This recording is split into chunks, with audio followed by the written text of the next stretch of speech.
AI advertising is here with advertisements for AI, about AI, and using AI taking center stage during an otherwise lackluster football game. Anthropic went after OpenAI, which reportedly plans to incorporate advertisements into ChatGPT, and AI assisted video was everywhere. We expect that generative AI will lead to mass customization of advertising, with ads being more integrated and personalized than ever before. That's the topic as we take up this episode of Utilizing AI.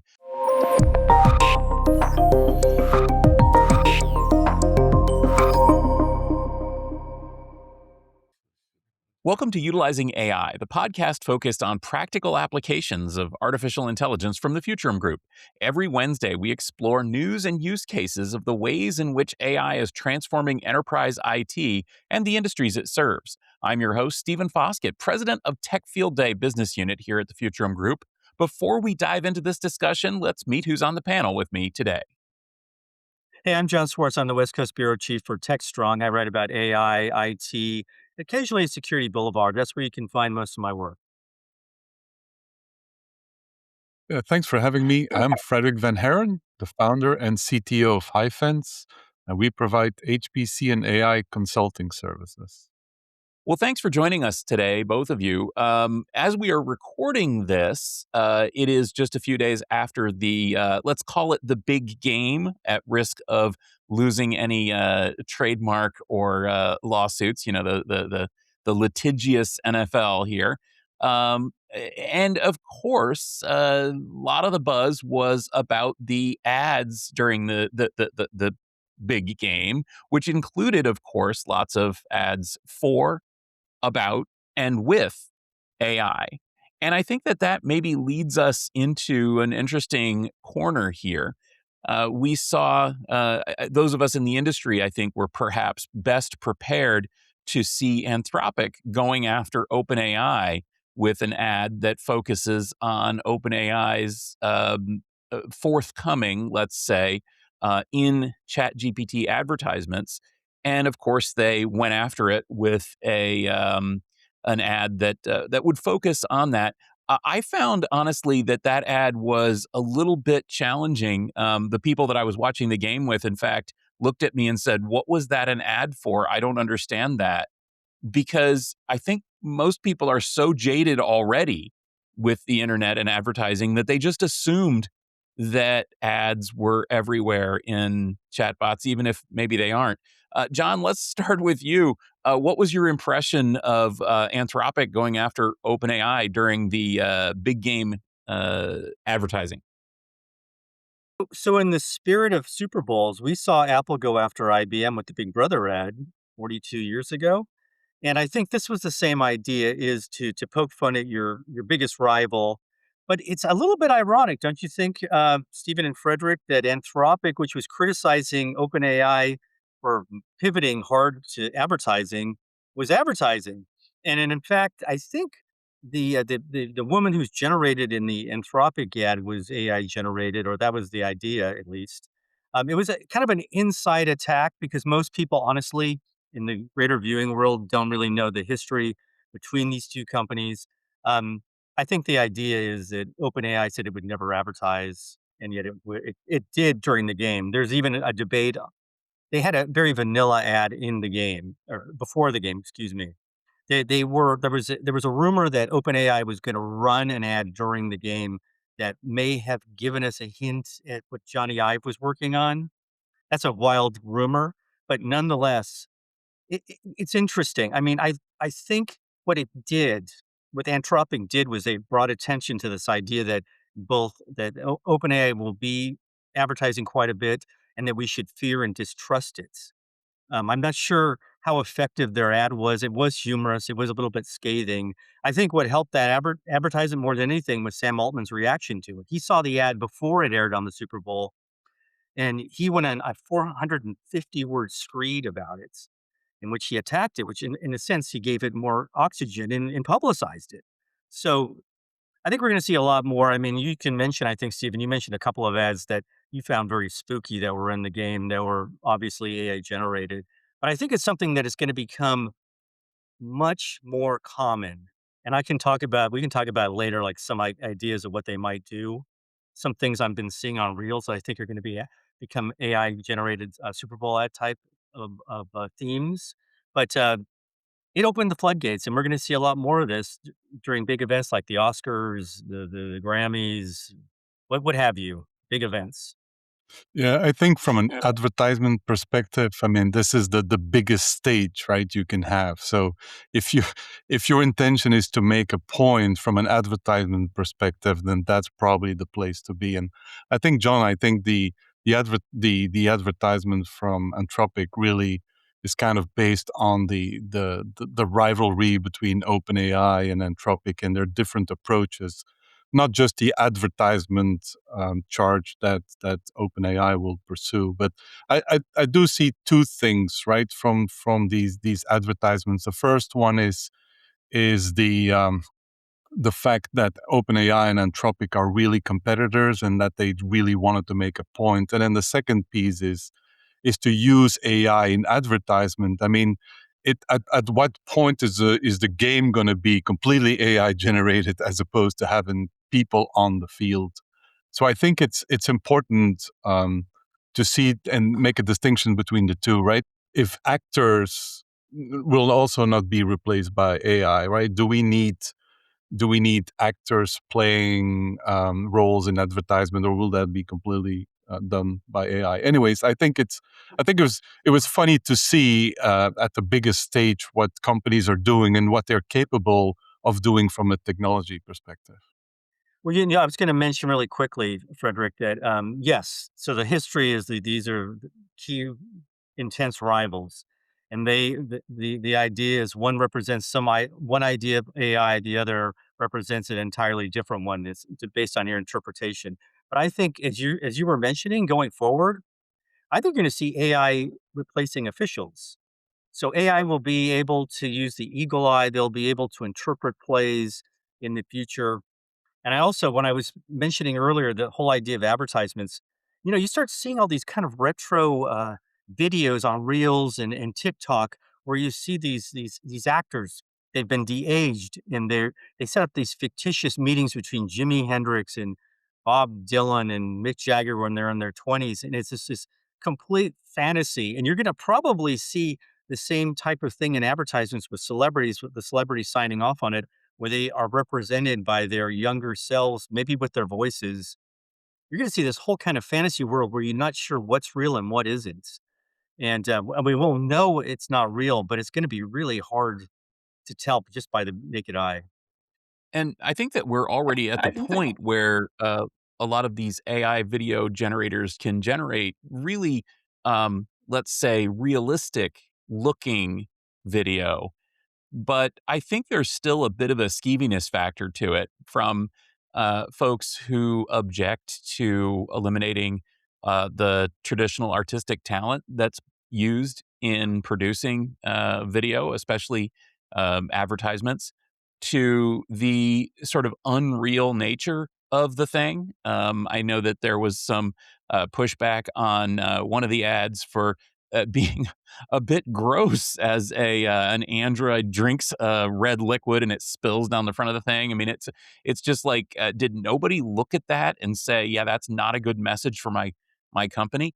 And I think that that's sort of a natural result of the haphazard use of these AI video generators. Apparently, I didn't see it because I'm not in the market, but apparently, a one company that is trying to specifically build a platform to generate AI generated advertisements advertised during the game for their platform, and boasted that they were able to put together an AI ad for their AI ad service in a couple of days. Um, and my question on hearing about that was, is that a good thing? Do I want to just dash off a Super Bowl ad in a couple of days, or should maybe we be thinking about this, Frederick? Yeah, I think, I mean, if you look at advertisement, the goal of an advertisement is to target a certain audience and to make a point, right? And so the issue with advertisements today is that you have to pre-record them, right? So although you're using AI, you're kind of trying to guess on what your audience is going to be.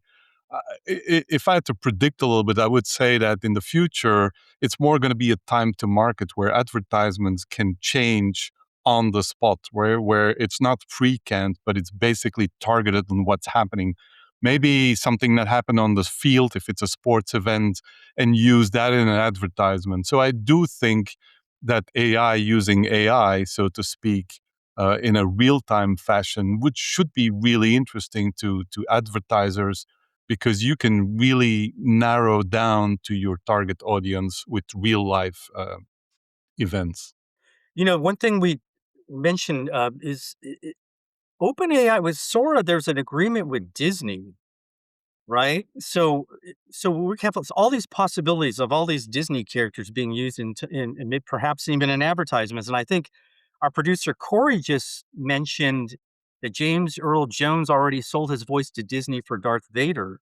So we could see that being used. And it's interesting, Frederick, that the concept you said about how the ads could be changed and tweaked by the second based on what they're saying. And again, I think the cost was $10 million for 30 seconds, something like that, something outrageous. But this ability to change your advertisements on the run uh, would create all sorts of flexibility in terms of advertising, in terms of the markets.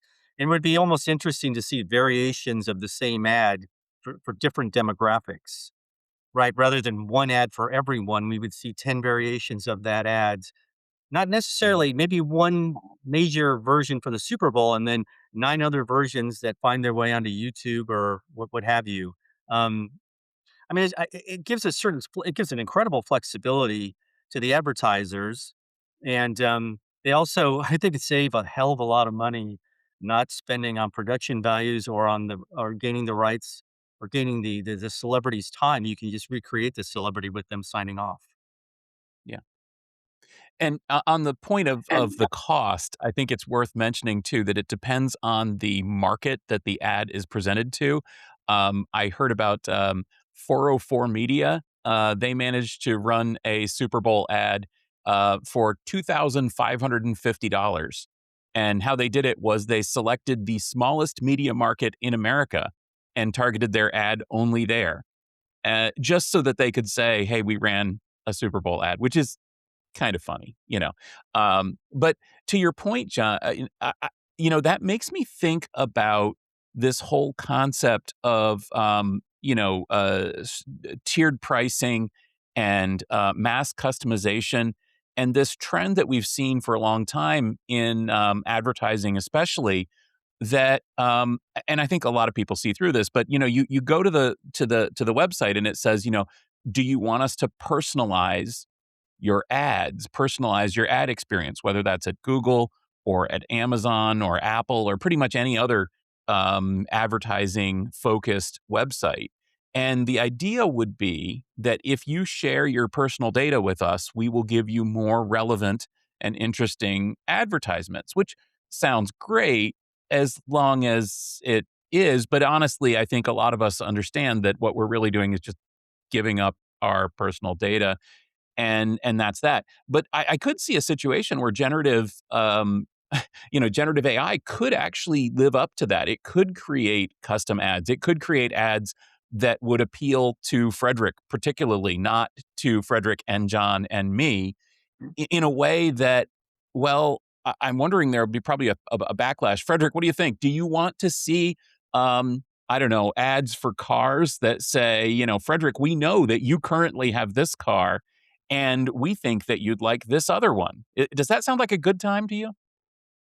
Well, I think natively, when we want something, we want to target it for us, right? I might be more interested in sedans, while John might be interested in pickup trucks, right? So obviously we would like to have the answer to be more appropriate, but I think that's the holy grail of AI, is where the three of us could ask the exact same question, but we could get three different answers based on our information.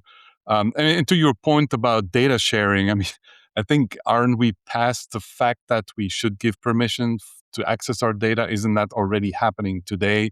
No matter what you do, I mean, every time you use the system, you're kind of giving up your data. But I think if we if we look at what chatbots will do for us, which is personalized, you can draw the line to advertisements, where the advertisements, if you like advertisements, is at least to get some advertisements that are targeted to you. And I see a future where a Super Bowl ad might not be the same to everybody, right? Maybe the advertisement that is being played to the team that's on the field, winning or losing, might get a different kind of advertisement that is more interesting to them than something else. So I definitely think that the holy grail of personalized results, of answers, is really what we want, right? We want something that fits the context, not something that is interesting to somebody Yeah. else's context. Yeah, let me hop in on that one, Frederick. That's actually a really good point because it's technically feasible to do what you're describing, simply because most people are now watching sporting events not on conventional broadcast systems, but on IP, over the top IP based video systems. I mean, I watched on the Peacock app. I think probably a lot of people did, and I think that is likely to enable that kind of customization in a way that would be very surprising to people. Right. I mean, it could In a start with sense, something very simple, where hmm, the speaker is uses the accent of the region where you're trying to target, right? yeah. In a sense, we're already doing this, right? If when I watch YouTube, based on what I watch, if it's a music video or what have you, or a news program, I'm offered similar types of programming or clips on the right side of my screen. The same applies, I guess, with the algorithm on any type of social media. Like-minded comments will populate where I'm looking in my news feed, for me at least. And I actually think we're used to this idea. We're open to the idea, and I'm actually would like to customize that.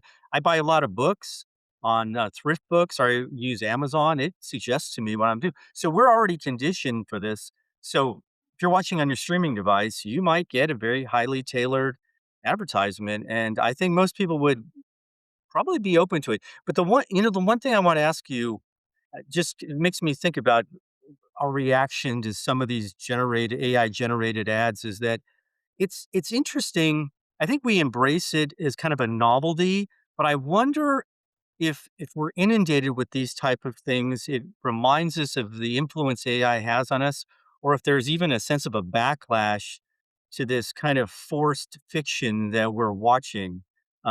Sometimes I don't even know what to believe when I see online because, especially on X, there's so many fake posts, especially very, very persuasive posts using video, using images. And I'm just wondering if inevitably, if we overuse AI, whether it creates this backlash of resentment among the viewing audience. Right. I mean, I think that on the topic of fake, I mean, even if we have conversations with individuals, I mean, there's always the risk that the information being provided by humans is not really totally correct. I think on the interesting point about AI is AI definitely can do something based on the context and the data we provide in the past. There's a second side to it, which is it can try to predict what you think you're going to need, which might not necessarily be fully based on what you have done in the past, but maybe what other people have been doing. So it reminds me a little bit. I mean, many years ago when there was this conversation where CVS was sending coupons for diapers or whatever it was to people that didn't realize they were pregnant, right? Yeah. That's kind of the interesting side of it, where it's not just based on what you know, but it's also based on what you don't know. Well, and on that point, back to the Super Bowl ads, one of the ones that actually got I heard positive feedback on was the Google Gemini ad, where it showed a family moving to a new house, and it showed them using Gemini to show what what they could do with the house and how they could decorate it, how they could make it feel like a home. It really was a feel good ad. But just think about the implication of that.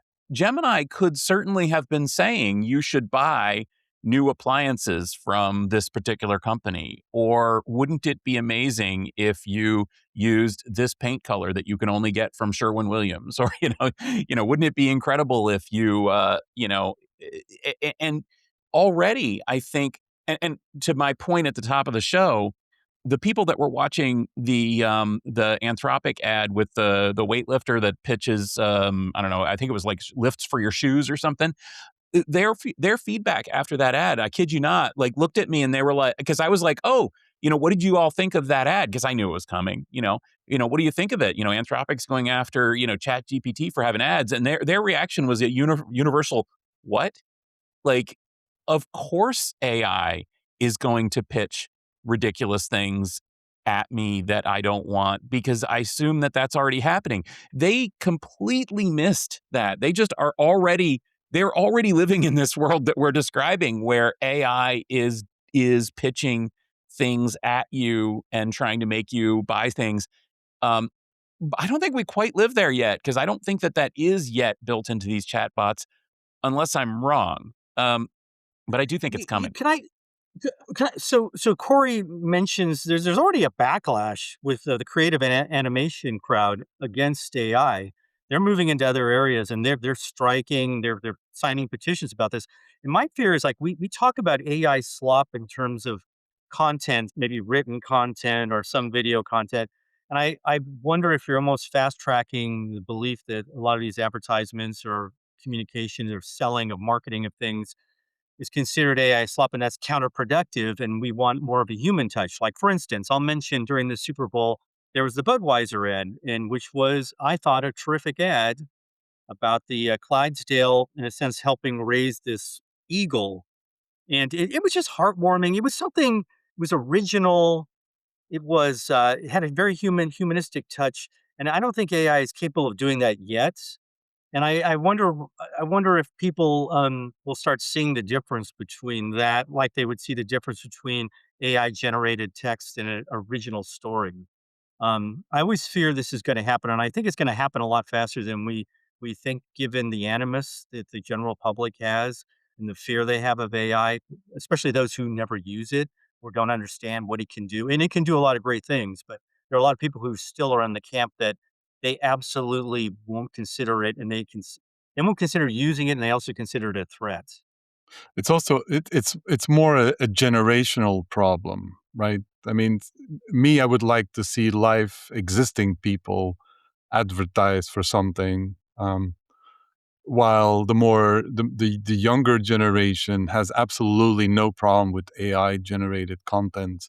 They don't need they don't need to feel or recognize a particular individual. And I think from that perspective, you can see the advertisers kind of debating how much AI can it be fully AI, and also probably whose audience you're targeting. But even when I watch advertisement, I really stop caring too much if it's a live person or not. My gut feeling is I would prefer a live person, but it's a matter of acceptance. And I think in the future, because advertisements will become more and more real time, as opposed to canned, as a result of this, I think AI is the only way to do this in seconds or milliseconds versus recording an advertisement, which might take days or weeks. I don't know how long it takes, but I'm pretty sure it's more than seconds. Well, yeah, that's absolutely true, and I think that was another one of the. There was a sort of build your own ad that featured clips of stars and everything. Apparently, that was a massive undertaking with video crews and tons of staff and everything. It was a huge deal to create that. Whereas what you're describing is a completely different world. Far be it for me to speak for another person, let alone another generation. But again, the Gen Zers in my midst, when we were watching this, I don't think that they're more accepting of AI generated video and content so much as they're just jaded about it. I think that they've grown up in a world of attention based, influencer based, advertising everywhere. And the what I'm hearing is that they're more sort of just kind of throwing up their hands and accepting of the fact that everything is fake and everything is ads and everything is targeted. And yet, what I hear from them as well is that they place a huge amount of value into real people and real experiences and real things. My daughter is she loves to do things like sewing and cooking that you would think were passe in this world of fast fashion and delivery food. But it's not about gratification or even quality. It's so much as it is about just kind of a search for something real. And I wonder if this, AI generated, advertising infested world that we're describing will actually be face a backlash, or maybe not even a backlash. Maybe just we might see greater value placed on real people doing real things as opposed to generative AI. So my daughter, it sounds like your daughter, Stephen. My daughter cooks a lot. She likes she likes realism. She likes reading books. She likes creating crafts.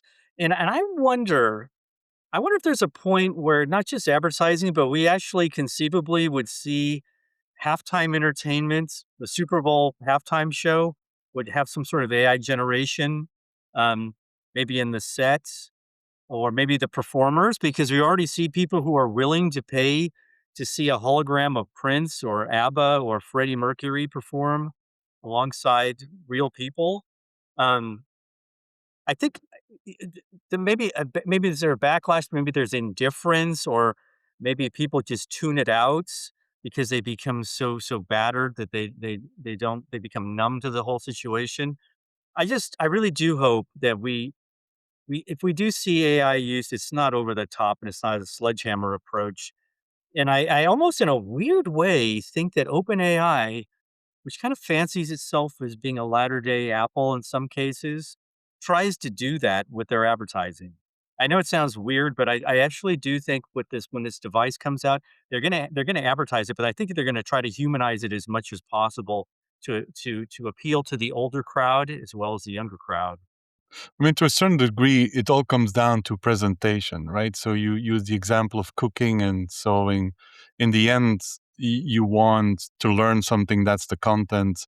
And if the content is being done by an automated or an AI generated person or human person, to a certain degree, I feel like the focus is on the content, not on the presentation by an individual. But it's so fascinating. It's sometimes it's very difficult to figure out what's real and what's not real, right? Was Bad Bunny's presentation, was that real or was that AI, right? Um, anyways, I mean, it's That's it's more like actually a I rhetorical almost question, but yeah. I I wasn't sure. I mean, there were certain elements of it. It's like this can't be real. I mean, it was such an elaborate, lavish design. I mean, it looked like a movie set, and I'm sure we're going to find out later that parts of it may have been generated that way. I mean, it was almost like a magic act. I thought it was fascinating. I mean, I liked the music, but I thought it was such an incredible presentation um, that I think you're going to see larger scale versions of that same type of halftime show by him, by others in the future. Cast of thousands, whether they're there or not. Maybe it's a totally different experience for the people who are actually at the Super Bowl. So, full disclosure, I went to a Super Bowl years ago, and the halftime show was pretty straightforward. It was a lousy show. It was Maroon 5, it was in Atlanta.